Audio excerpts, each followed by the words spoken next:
What's going on, Charles Botensten? So I have something that every single month I just think of one thing, or I learn about one thing. And this one thing that I just learned it's revolutionary, to be honest, to me at least, is so we pretty much hopefully know is that we are not our emotions, we are not our thoughts. We're not them. We're not, if you're mad, if you're sad, if you're happy, it's not like yes, you can be a sad person, but that's an emotion and you tie that emotion to your identity. So when someone says that's an angry person, that's a happy person, that's an outgoing person, ambitious, whatever descriptive word you want to put on them, you're labeling them because they themselves feel they're a stressed out person.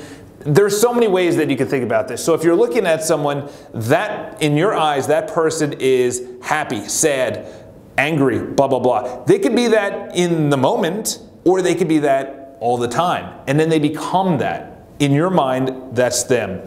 They themselves say that's, now I'm that person.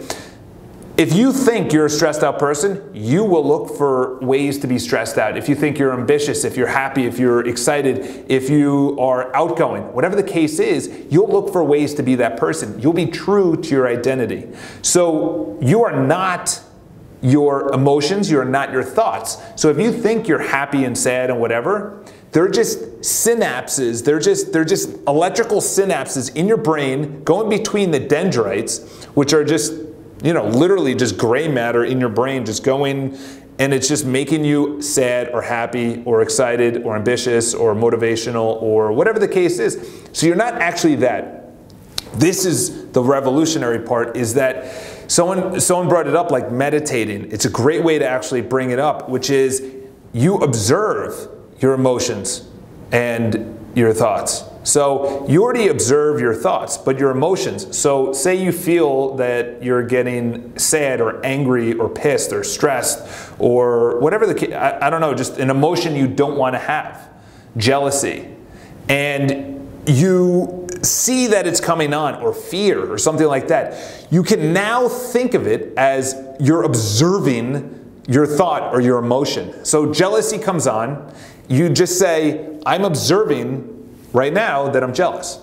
I'm observing that I'm getting a little angry right now. And that's the thing, is that you don't have to become it. So in other words, we already know that we are not that. And I'll be talking about that in a little bit, is that if you actually observe your thoughts and your emotions, you're removed. You're actually pieced together. But if you become that person, say you do something and it fails. Do you say, I failed at that? Do you say, I'm a failure? Or do you say, that didn't work out? In other words, that externally didn't work out. It's known as an internal locus control or an external locus control, which is things that happen externally or internally. How do you say, I have control over it? Or the weather makes me angry. The layoff made me angry. It made me jealous that my spouse was talking to that other person. I know I'm all over the place, but try and I didn't really piece this together. I was just thinking about it because I'm literally putting together, you are not your thoughts, so I'm not my thoughts. I observe them, which is a great way to actually say it. I observe this thought that I'm having or this emotion that I'm having. So why do I say this? When I would approach a pretty girl and she would say, go fuck yourself, or just go away, I would think that it was me. It could have been her, that she was having a bad day. It could have been that she has a boyfriend. I wasn't her type. She wasn't ready. She just got an F on her test. I don't know. Whatever the case is, I would always think it was me. I'm a failure.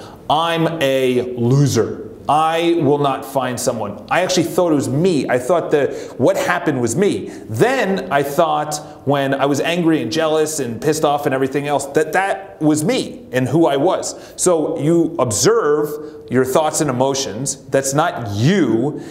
And that's the other thing, is when you start making it your identity, I am happy, and then when you're not happy, you get mad that you're not happy because you say you're a happy person. All right? So it's the same thing with Gary Vaynerchuk talks about hustling. I know I'm all over the place. But Gary Vaynerchuk talks about hustling, and he goes, you know, I just put another 16-hour day. And nothing against the guy. When I think his identity is so tied to hustling that when he's not hustling, he feels like he needs to do something, which you label it if it's good or bad. I don't really know. I'm observing it, all right? So essentially, whatever is,